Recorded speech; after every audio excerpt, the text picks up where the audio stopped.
Hi, everyone. Good evening. Thank you so much for joining us. I'm Mandy-Lynn Donovan, and I am your host of Port City Personalities here on Rogers TV. Thank you so much for joining me.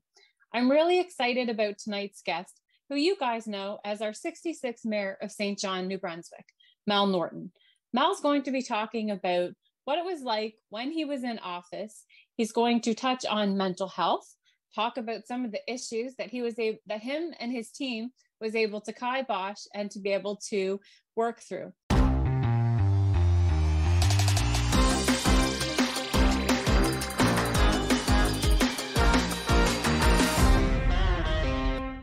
Thank you so much for joining us today, Mel Norton. How is everything going with you? Well, Mandy, probably much like many New Brunswickers, I'm grateful that many of the COVID-related restrictions have been lifted, and keeping my fingers crossed that a bunch of variants from other parts of the world don't find us. We are obviously really fortunate to be in this province with such an incredible healthcare system and such cooperative residents of the province who've all done a lot for the last 2 years to keep each other safe. And so I think I just count myself really lucky to be here. We see other parts of the world really struggling, both over the last couple of years and then more recently with what's happening in Europe. And so it's hard to wake up any given day in New Brunswick and think anything other than you've been blessed to be here, right? Very, very fortunate. So things are wonderful, and I've had the good fortune of being in a profession that's allowed me to continue working throughout COVID. So that is an unexpected blessing, and so I'm grateful for that too. Absolutely. Thank you so much. So Mel, you were the 66th Mayor of St. John. You won in a landslide victory.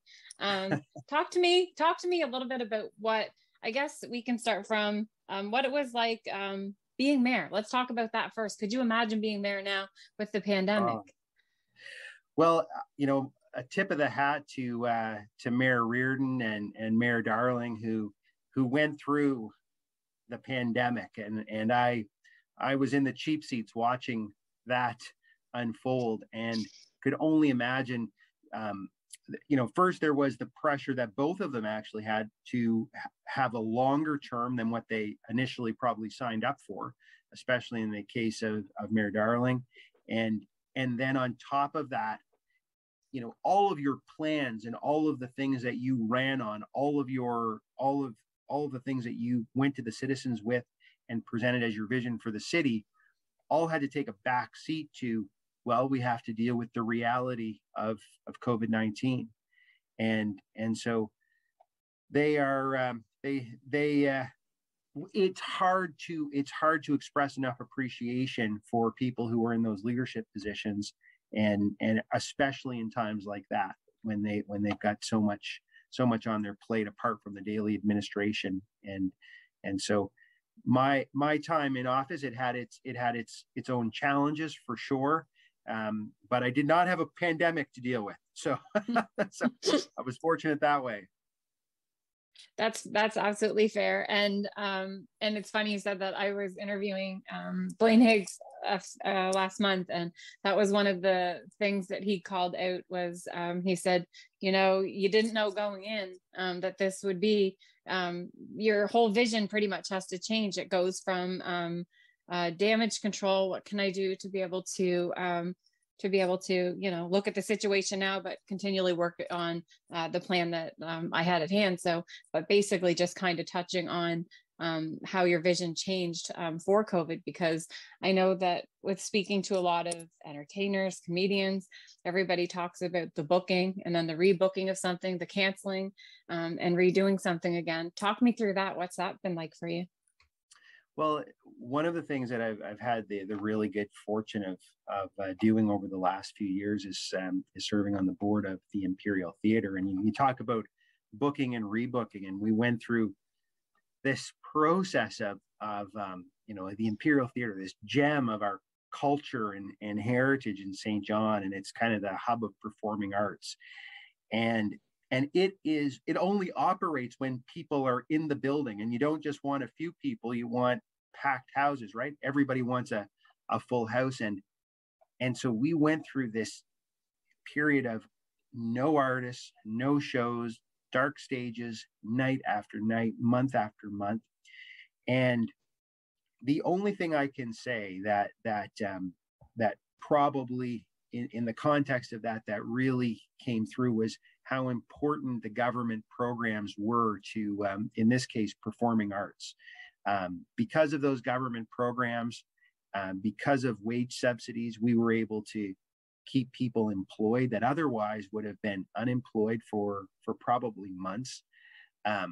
And what I also saw, and Mandy, you would see this too. And in fact, this what we're doing today is an example of that. The incredible way in which people adapted to the situation. So suddenly, the Imperial Theatre was doing all of these live stream events, and artists were doing their shows virtually, or there would be just the camera person in the theater and the artist on stage, and that was it. But they would still have an audience, and they were still selling tickets. And then when we were able to gradually get back as restrictions lifted somewhat, slowly getting people back into going in and seeing shows. But I mean, for a time, especially when we just had the Atlantic bubble, we just had Atlantic Canadian artists, which was in its own way kind of special.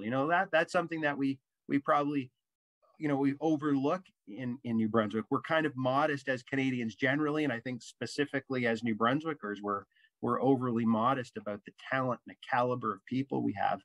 And so to highlight those people, especially at a time like that, was just another, I think, a nice evolution, a nice pivot, as many enterprises have said. So yeah, that booking and rebooking, I know for me, and in my profession, almost not all, because that's an overstatement, but almost all of my meetings have now gone to virtual meetings. And I've realized, gee, that's pretty efficient. That's a few people want to start meeting in person, but this medium, I don't think I knew what a Zoom call was 2 years ago. And did you see the Zoom with the lawyer and the judge, speaking of, where he was a cat by mistake? I did. And it is at this point, we've had many court hearings by Zoom. The courts in New Brunswick use Microsoft Teams, but similar type of video conferencing, and the judges will use virtual courtroom backdrops when they're doing the meetings, and the lawyer, like, you still feel like you're in a courtroom in many ways, because you're sitting in your office and you've got your tie on, but the nice thing is I don't have to drag my wheelie bag. So lawyers, we just create paper. There will never not be a need for paper because of lawyers. And so, the documents they just add up, and you get these files, and you get these banker boxes full of paper, and all of that stuff has to get taken to a courtroom at some point. Well, the pandemic means I don't have to take all my paper to a boardroom. I just set it right here on the floor next to me or on my desk, and I've got my own cup of coffee, and it's been quite lovely that way. And that's just a big thing. So working hybrid, working remote has been something that a lot of people say, where were you the night before lockdown, or what happened the night before lockdown? And we were at an awards gala, and I remember I was there with a few of my colleagues, and that was one of the things that she'd mentioned, like, how are we going to work from home? How is that possible for a day? And then now fast forward to like 2 years later, I'm like, how am I going to go back to the office again? I can't dress as, the mullet, where it's business on the top and party on the bottom with your sweats and stuff. If that's what people call it, the business mullet. But it's just, I remember, folks reset. I think that's what happens. So in humans, we're funny like that, aren't we? We reset, and that's just it. We sure are. My, at the beginning of the pandemic, I work in a small office, and so all of my coworkers started working remotely. They were just me and one of my partners, Kelly Van Buskirk. And well, I'll keep coming into the office. Nobody's here. I live up on Princess Street. It's just a few blocks away. I'll keep walking. So I never really experienced the joy of working from home until just before this past Christmas. And Stephanie, my much better half, had to go away to a meeting in Halifax, and our dog was sick. So I was staying home to kind of look after the dog. And I thought, well, I'll bring my computer home and I'll work from home. I'll be like everybody else. And was it ever great to fill up my own coffee cup at my own coffee machine in the morning?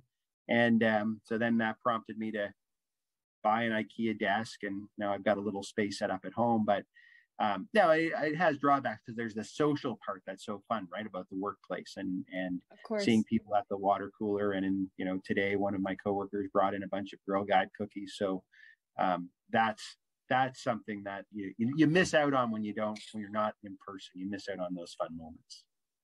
Absolutely. And so working remote do you think that let me ask you, do you think that this is going to be a new thing? Like, a lot of businesses and folks have talked about how they have no intention or no plans to send employees back, that they're finding, okay, we can save on the cost of rent for facilities to put employees in.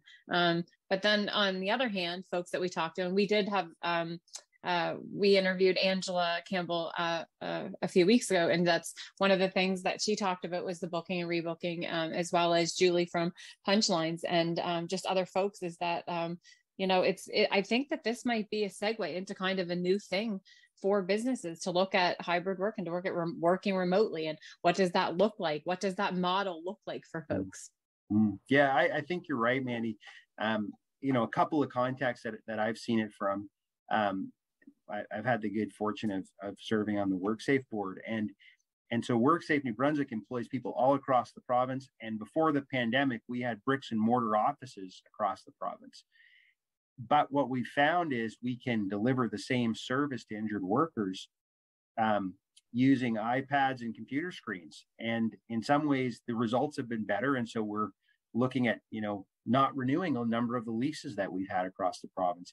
Inside of law firms, I was at a conference in Vancouver, at kind of the first in-person conference I've been to 2 years, 2 weeks ago.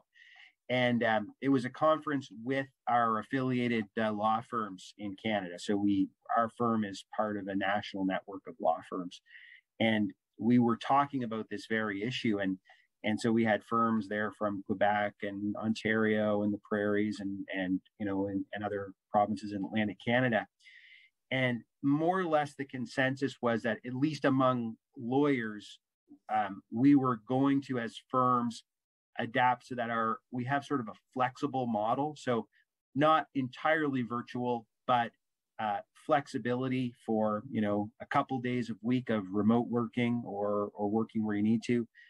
But there was still it was felt the importance to get the team together at least a day or two a week when everybody was at the office, and so you could build that camaraderie, because we work in a very team-based environment inside of law firms. You're working on files very much together. So but I think that's pretty consistent with what we did a survey of young lawyers across the country, and in the legal profession. It's not the most important thing, but it is in the top 5 sort of important things that young lawyers are looking for, some amount of flexibility in their work, the ability to spend a day working from home, or in the summer perhaps it's working from the cottage, wherever that kind of flexibility is. I think it's become really important, and something like 2 years ago never crossed our mind. Heck no. And it did. It's just something that you're like, all right, these are all just different things, but it's really interesting, and it's really fascinating to see how folks are adapting and how folks are dealing with the change. I don't want to say post-pandemic, because I don't think we're there yet. I think it's kind of, we're figuring it out as we go. I think that that's the kind of the fair way to say it. But I want to talk about, now I want to talk a little bit about leadership. So your thing is the foundation of leadership is working together. And I agree with that. And talk a little bit about why that message is important to you, and what does that mean? Well, Mandy, you would know from just looking around St. John, as would anyone that's listening to this, that all of the best things we've accomplished, and I think that's either as a city or a province or in fact as a country, have come by working together. My view is, based on my experience, and then I'll refer back to some years on council. We were able to get some really big projects done, and I think most notably around our drinking water system in St. John. And at the time, we were kind of internally divided about, well, what are we going to do? How are we going to fund this thing? But as soon as we all agreed, okay, this is a priority, and not just a priority for the council, but for other levels of government. At the time, it was Premier Allward and Rodney Weston were our federal and provincial counterparts. And those folks coming together and also working together with us enabled us to put that funding in place. And it's not much different, I don't think, than the stories of when the Sea Dogs win the Memorial Cup. It's not because they've got one star that does all the shooting and scoring. It's because they've really tapped into that teamwork, that teamwork mentality, and that's how you win. We see we're seeing really vivid examples of this in Ukraine, and the stories that are coming out of these Ukrainian soldiers who in many cases are relatively untrained, but you can tell that they're working as a team based on just how ferociously that they are resisting the invading country. And it's, again, like the best things. I mean, we can set out to do things on our own, and there are some very impressive stories, but from what I can see, and then I think this goes to, the corporate world, whether it's, incredible in inventions, or whether it's innovations, or whether it's what we see here in St. John with what's happening on our waterfront. There's an example of teamwork that's come together. Many, many levels of government and businesses have all come together, and that's getting done now. So the stories of how important that is, I don't think can be overstated. It's what we do on a small scale here. When we've got a client that needs work done on an urgent basis today, I work with 3 or 4 different people just on one small aspect of a client's file, and to get one piece completed. So it is integral to our success. I don't see any other way around it. And plus it's a way to include more people, and that's something that sometimes gets lost. The more people we can include, the more diversity of talent is brought to bear, the more diversity of perspective is brought to bear. That's how you get real success, is when you have those differing viewpoints and they come together, and you've suddenly got that focal point of effort, and then the results that come from that. Absolutely. I could not agree with you more. And so Mel, thank you so much. Talk a little bit more about community. So I know you are huge in the community, your brothers, your family is, and if there's anything you guys can ever be involved in, you're always there to help. You're always a phone call away helping us for anything or any cause.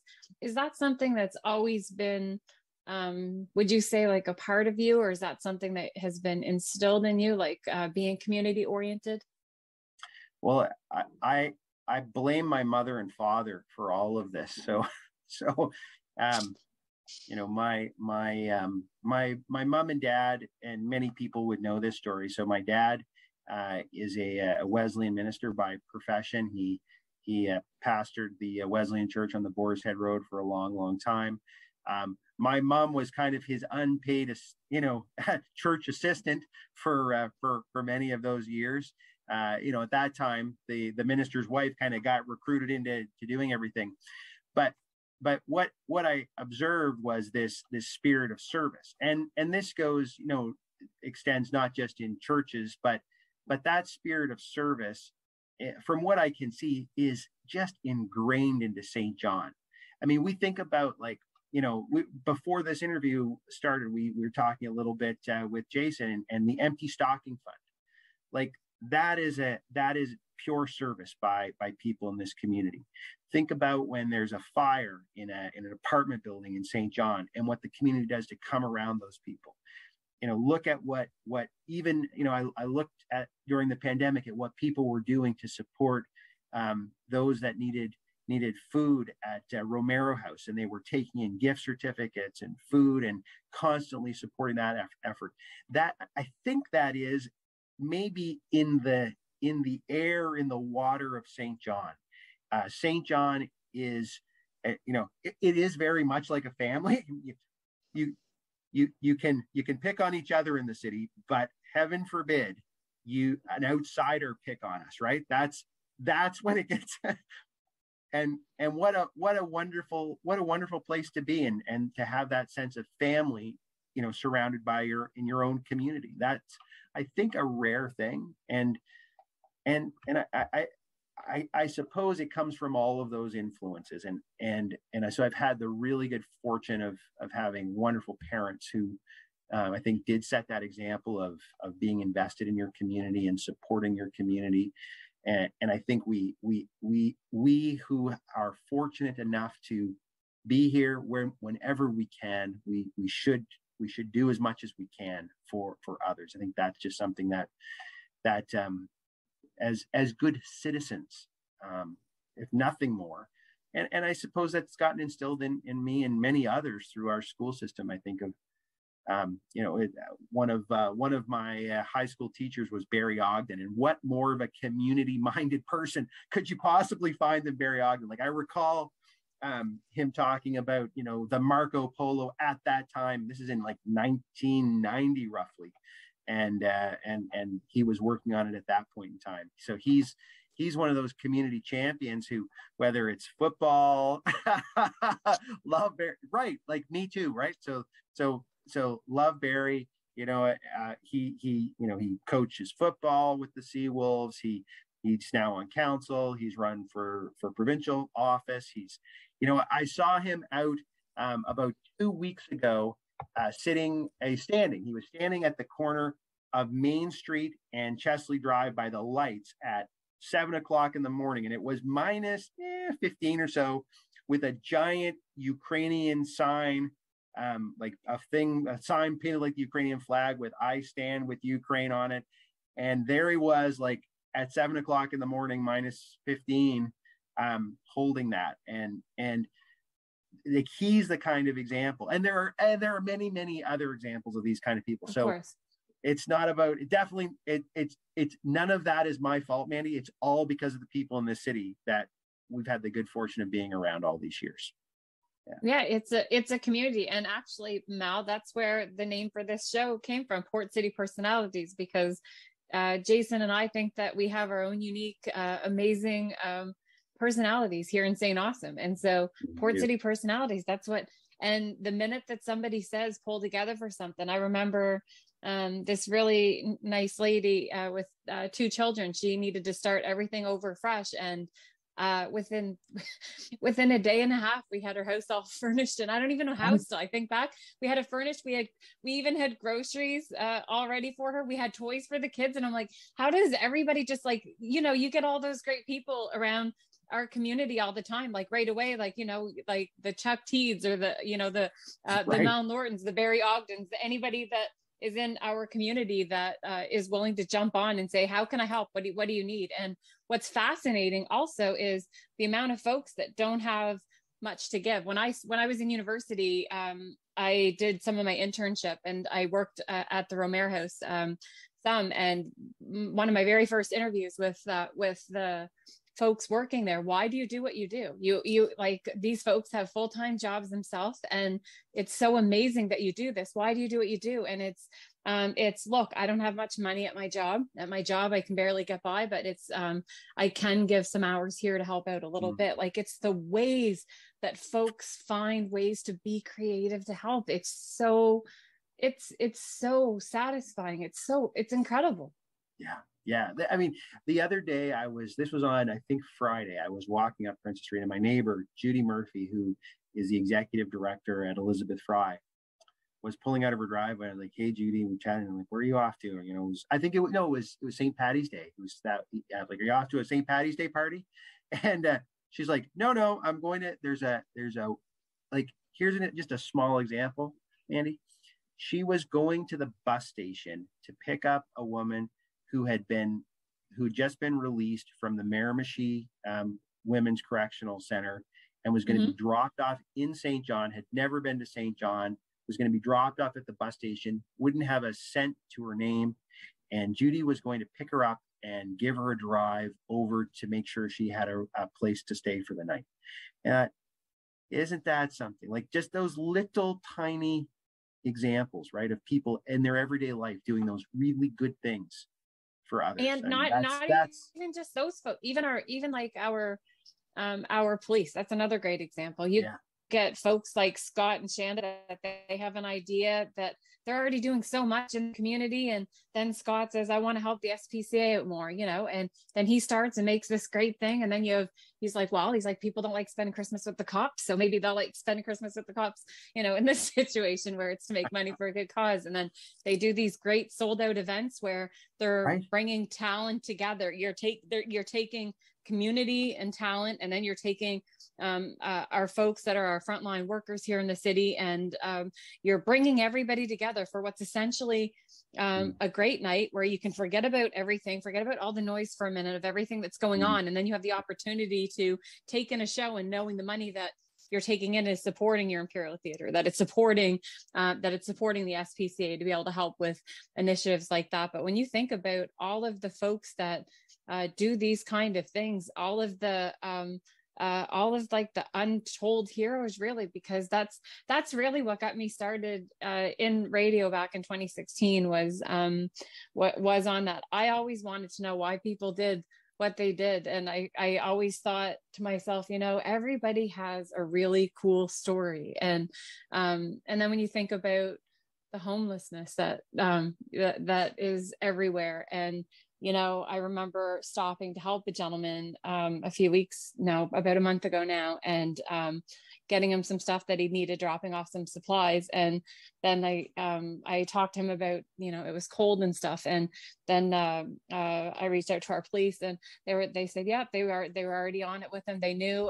And then I find out from some people that we have police officers that will pay for the rooms to put some people in for the night out of their own pocket, that if it's really cold, then they will bring them into the lobby of the police station. Like, just all of these cool, amazing things that folks do in our community. And I just, even one time I was going to the beach doing a cleanup, and your brother's there. Like, St. John is so small, your brother's already got a bag and a half, and like, hey, glad you could make it, Mandy. Like, everybody's so connected, and Dorothy's over beside him. Like, everybody's there all the time doing something, whether it's a marathon, whether it's so incredible to see the amount of community. And that's kind of what I wanted to focus a little bit with you on today, was that, because I know that you're very community driven, and I want to go back to, and that ties me into when you were mayor. So talk about what made you decide to run for mayor. Was it something you knew you wanted to do? You already had a career,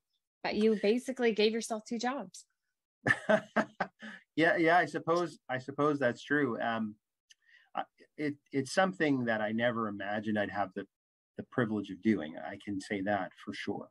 Growing up here, you know, I grew up at a time when you know, St. John was the greatest little city in the East. That was the moniker that Elsie Wayne had put on the city, and then Shirley McAlery kind of continued that tradition. I remember in high school, it was in Barry Ogden's class, and we had to shadow somebody during the municipal election campaign, and I got paired up with Shirley McAlery. And I remember being in the city market as a high school student, helping her hand out Easter eggs and politicking with her, and then going out to East St. John and knocking on doors and thinking, wow, this is really cool. And thinking, wow, I'll never be able to do that. I would never, you know.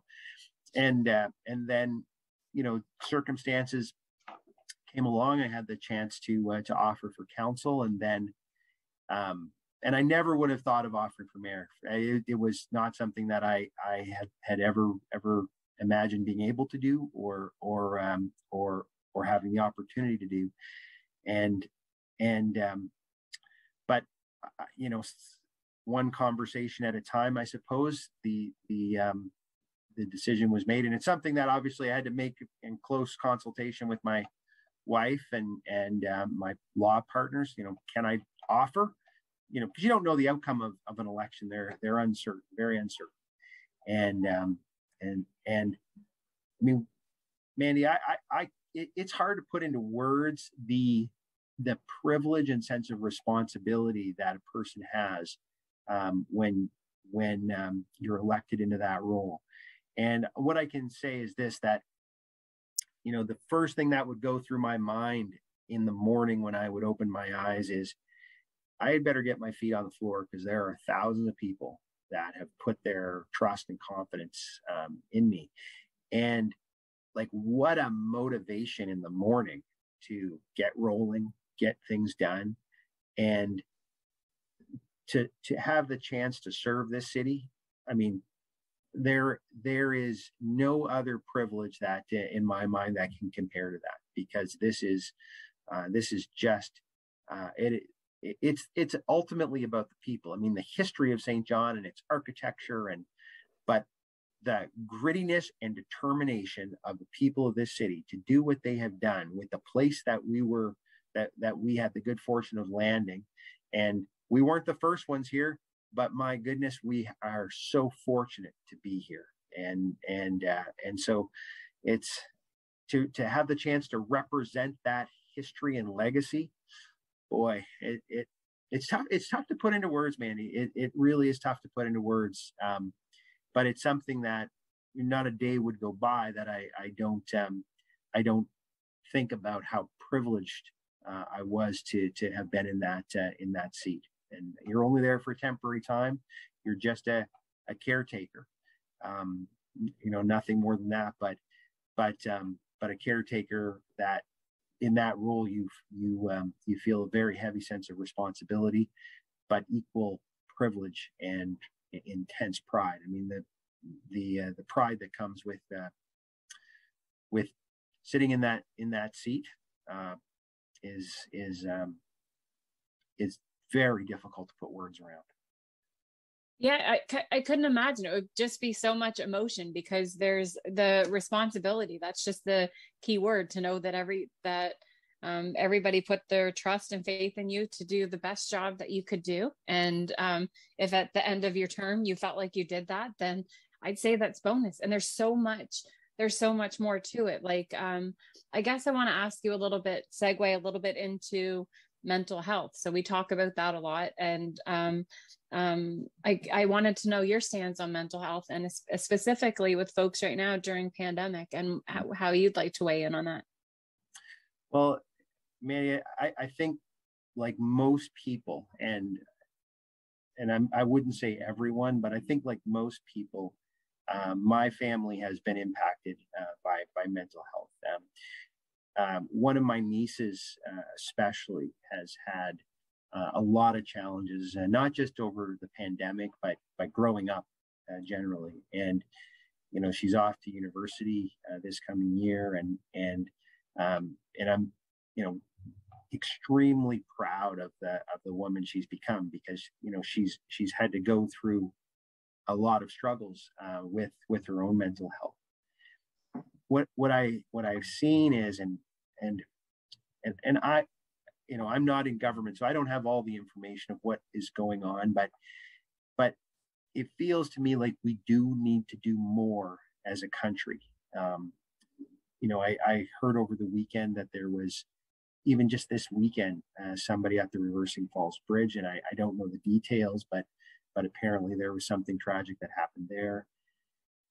And we are, as I understand, one of the few countries sort of in the Western world that doesn't have a national mental health plan or program, something that addresses. We have, we've now got a national child care program. We've got a Medicare system. We've got these national plans, but we don't seem to be able to take care of this particular challenge. And I really think we need to. I think that We need to have a national plan of some kind that addresses mental health challenges. I think we need the resources. And I do not know, I'm not a healthcare expert in any way, but when I talk to friends that are psychiatrists, and I talk with people in the healthcare system, in the caring profession, I had a chance to do this during the federal election campaign. I would knock on doors and it'd be a nurse that would answer the door and say, by the way, we don't have enough for this. And it was always mental health. That came back time and time again. And so those are the people that know. To me, the putting the resources there, in some ways, I think it's a question of will in many cases. And I know that there are real financial challenges, but we have got to do more. There are experts on this topic that are far more enlightened and articulate than me. But everything that I've seen tells me we have to do more, and that there's lots of help out there, but it is not enough. And so more needs to be done, Mandy. I wish I had the solution to it, because I'd be the first to go hold a sign in front of somebody's office to do that. I absolutely know that you would. Thank you so much for that answer, Mel. I do appreciate it. And I wanted to talk a little bit about work and a little bit about folks getting jobs, having jobs. How would you like to weigh in on that right now with pandemic and post-pandemic, folks that have been affected, what you're seeing from folks or what you're hearing from folks, Mel? Yeah. Well, one of the things that, and I can really, I suppose, only speak from the perspective of my my workplace, and I'm a part owner of our firm, so we have a relatively small workplace, but we can't find enough people. And I don't know if other workplaces are dealing with this too, Mandy, but we can't get enough. We can't get enough, support from paralegals, from administrative staff, from accounting folks, from law graduates, from lawyers. Like we are constantly looking for people. And I don't know, I think one of the things, and one of the things that we've done, and which I think is the right thing, and so this is not a criticism, by the way, of any other approach that other employers might take. But what we decided to do in the last month was to make sure that in respect of our folks, that we're paying the top dollar in the community and as far as we can judge the province. And so that means a greater financial burden for the ownership of the firm, myself included. But I think that's the right thing, that we have got to make sure that we're paying people very competitive wages, and wages that allow them to do more than just get by. They need to feel like they've got some ability to some breathing room in their budget. We want them to have, and I think that's something that and we see this right across the board in our community. And this is kind of segueing into inflation and cost of living. But imagine you're a person who's receiving a social assistance check that's not gone up a nickel, and yet your price of groceries, I mean, can you get a couple of chicken breasts for less than $15 now? I don't think so. I don't know how. And so I think there's a big obligation on employers to pay well, there's definitely work expected. That's why they call it work. It's not, but to pay well, and that, and to provide, a great place to learn your skill and your craft, your trade. I think that's part of it.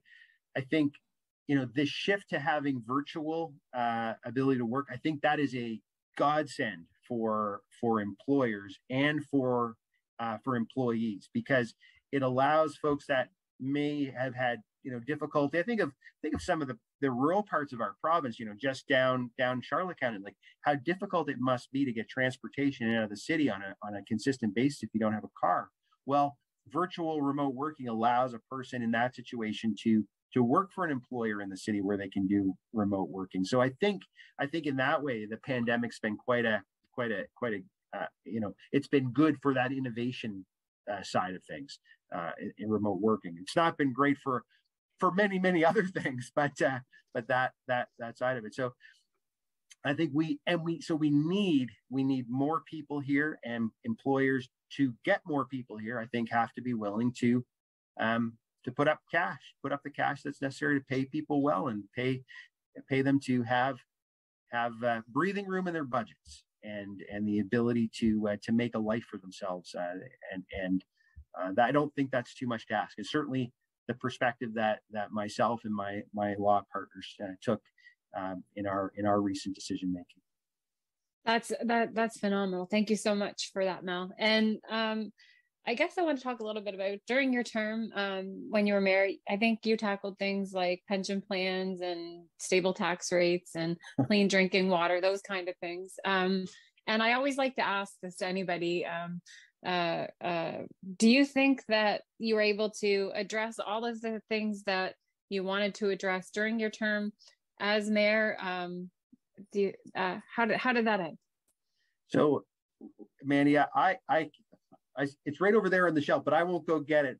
It was our campaign brochure from that mayoral election, and I kept that thing stuck to a black book that I would move it from book to book, because my black book was kind of where I took my notes as a counselor, but I would drag with me into each new book. I went through 4 or 5 of these things over those years. That original campaign brochure with the commitments on it, and then we in my executive assistant's office, Chris Dever was my executive assistant, and he had a whiteboard, much like the CrossFit whiteboard that you're very familiar with. He had this thing in his office, and we wrote out on that thing the things we had to get done. And by roughly year 2.5, 3, the objectives that we had set out to get, they were done. We're like, okay, now we want to keep that momentum going, but we felt like we had met the objectives that we had run on. And you've named a number of them. I mean, the pension one was an enormous one. That was, and there were other smaller things that, things like recreation. I mean, that we made it a priority to get a major recreation project off the ground, and it didn't come to fruition during my time. Like, it didn't actually get built, but the groundwork got done on the field house that eventually was done. So all of the projects, all the initiatives that we wanted to get done, thought, okay, well, we finished our mandate. I think we're good here. We're good. We set out what we wanted to accomplish, and that was, I mean, it's fun and we weren't able to do that on our own. We had an amazing team. I mean, we had a council that was firing on all cylinders. They were doing, they were out in the community all the time. They were working with other levels of government. We had other levels of government helping us out. There's always going to be more that you could do, but in terms of what we committed to getting done, we got those things done. We could have come up with another platform for a second run, but I didn't want my law partners to board up my office and declare me missing in action. So I thought I'd best return. Well, because it's 2 full-time jobs, really, because you're doing both jobs. Those are both big jobs by itself, and you did. That's true testament to your energy level. That you even knowing you, like, as I know you as a person, always going, always ready to tackle the next thing. It's so it's admirable and it's phenomenal also. But I remember even when you were doing your campaign, you're uptown, your east side, your west side, then you're putting signs up, and I'm like, does this guy ever stop? And I was like, this is so wonderful. This is, oh, and then you're at CrossFit at 6 a.m. Sorry, pardon me. Well, look, we only have a short time, right, Mandy? We only have a short time on this earth, and there are because of that shortness of time, you try to do as much as you can, knowing that there will come a day in the not too distant future when myself and everyone that is listening to this will all be gone. We'll be history for good, and I think that it's important to have that perspective on what we're doing today and in every day, that we have a very short time, and we're all at the mercy of good health and good luck each day. And so if we have the good fortune to get up and put breath in our lungs and jump into the fray, then we should do that. Absolutely. And Matt, what is your 5-year plan? Oh, Mandy. Oh, I did. So I have a 1-year plan. and so I'm gonna first make a small excuse, because it's not rewritten. Every Christmas I write out my 1-year plan, and it's got some bigger goals. It has life goals in it. So as opposed to a 5-year plan, I sort of have these, sets of life goals. And, they include, I think, the most important things, closeness with family, taking care of myself, like wellness, working and giving back to my firm, giving back to my community. Those are the things that sort of define my mission in terms of 5 years plus their lifetime. But each year I put together a new, more detailed plan. I had a Christmas. Small. You do this at Christmas time? Yeah, I do this at Christmas. Not New Year's, because New Year's doesn't work. No, New Year's doesn't work, because it's too late then. It's too late. So it's got to be in that little period between Christmas and New Year's, right? That's the sweet spot. But this year, and I had a little eye issue that has prevented me from doing. My eye's fine now, but I had to postpone that. So it's sitting somewhat uncompleted. And when I say somewhat uncompleted, I mean entirely uncompleted on my desk at home, at my home office. But it will get done. But it focuses around those same priorities. And what am I going to do to contribute to my firm? What am I going to do to contribute to my community? What am I going to do to stay close to my family and my friends? What am I going to do to take care of myself and make sure that I'm looking after the machine? That's what it is every year, and it changes. The specifics change a little bit, but those big life, I think those are some of the big rocks in life, right? We're staying close to our family and friends, giving back to our community, giving back to our employers, building great workplaces, and taking care of ourselves.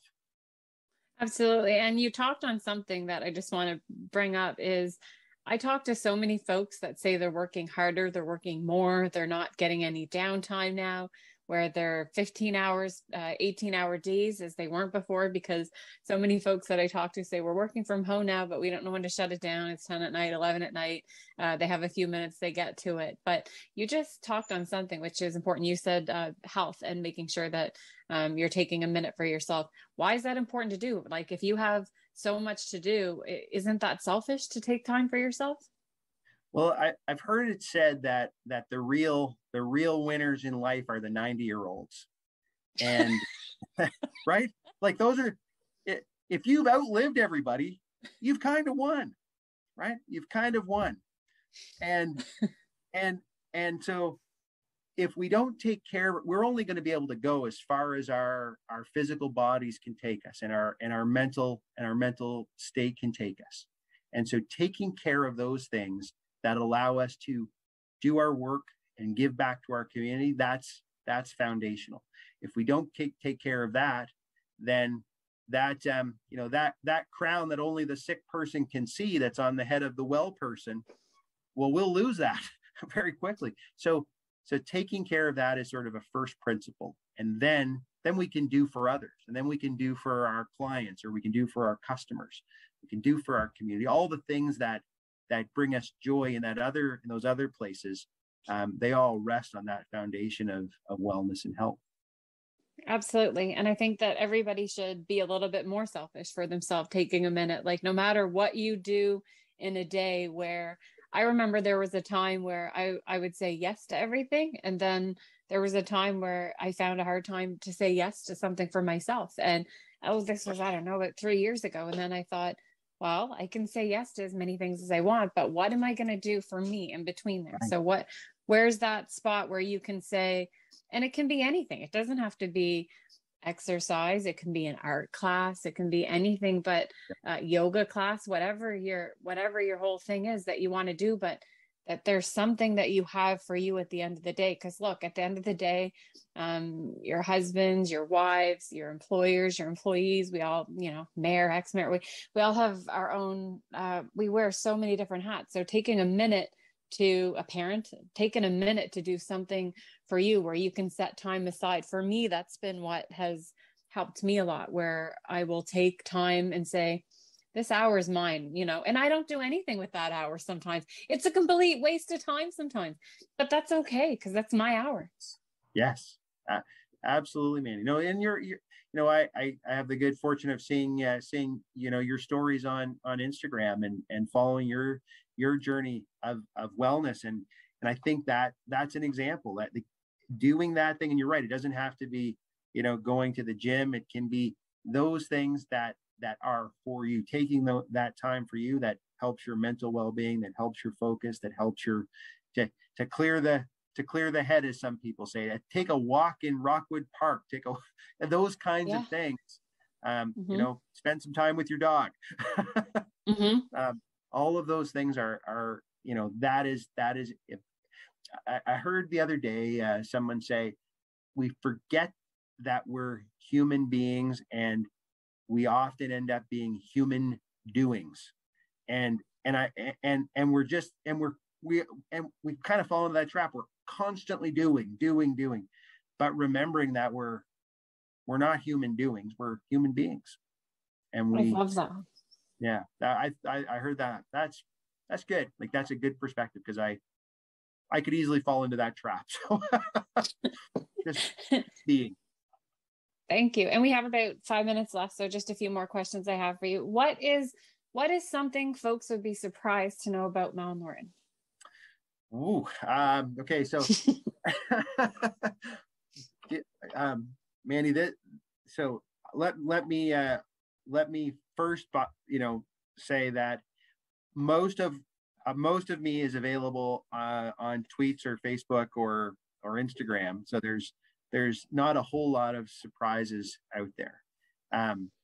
The one example, and this is kind of just like a quirky thing. So if somebody's going to hold this against me, but some people already know this. So, okay. So, and there is a pattern, in my view, to the way in which one eats food off your plate. So, and it's to eat one thing at a time, no matter how many items are on there, you eat one thing. So if it's a turkey dinner, you eat the carrots and then the peas and then around. So people might like, and it probably sounds a bit bizarre, but that's kind of a quirky, crazy thing that people, I can't intermix the turkey with the peas. You've got to eat one thing at a time.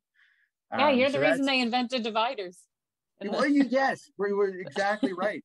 Exactly right. Like the little kids have on their plates, right? Yeah, no, those are, in my mind, probably everybody should have one of those. But in essential, those little, I tend not to put on social media my quirky personal habits, but that is one of them. So hopefully that won't shock anybody into having less confidence in my legal skills, but that's the that is maybe somebody would be surprised to hear that. I do the same. No, do you? I okay. I think so, I think it's very common. Okay, so thank you. I like there should be a group for that, like because people will make fun of that, right? They'll say, "That's kind of weird. Why are you doing that? Why are you just eating one thing at a time?" Yeah, and let or but there's folks that say you got to have the burger first, then the fries, and then the fries first, then then the whole. It's kind of like the whole debate of are there more windows or doors, or is it wheels or no, yeah, wheels or doors. That whole Right. debate that's going around. So is there more Wheels, wheels or windows? Wheels. wheels or windows. Yeah. What is there more of in the world? That was a huge debate. People got really Oh, hot over that. wow. I never thought of I'm that gonna one. send you it. Yeah, I'm gonna Yeah. send you Okay. the people got really hot. It More was all wheels. over the place. Are we talking like wheels inside of every device on the planet? On your chair Wow. that you're sitting on, anything like that. And folks are really divided. Like this is a big thing. This is people are divided Okay. now. I might need to consult with you for some legal. I think we may have to like focus on bigger issues in our world, but I am intrigued by the windows versus wheels debate. Thank you. And so we have about a minute and a half left. And the next two more questions I have for you super quick is what are you Okay. watching on Netflix right now? What are you and Stephanie doing on Netflix? Oh, oh, it's what is it's the story about that woman that invented that blood test. What is her name? Um, it's going to come to me. It's called The Dropout is the name of the show, Okay. and it's about this American entrepreneur that that started a biomedical company, and basically it was a giant scam. Like the whole thing was fake. Elizabeth Holmes. It's about Elizabeth Holmes. So it's called The Okay. Dropout. Elizabeth Holmes. I'm on episode 4, and it's quite intriguing. Thank you so much. And what did you just finish binge watching? And the last one we finished binge watching, which was it? Oh, Mandy. I know, way to put you on the spot. Oh, I think it was. I think it was Clarice. It's kind of like the show that's been a spin-off from Silence of the Lambs. So yeah, so Silence of the Lambs, the movie, everybody knows that one, and Hannibal and all that. There's a show called Clarice, and it's pretty well done. Yeah. Awesome. Well, Mel, thank you so much for joining today. I do appreciate it. Hey, thank you, Mandy, and have a wonderful rest of your day. And it's great to see you.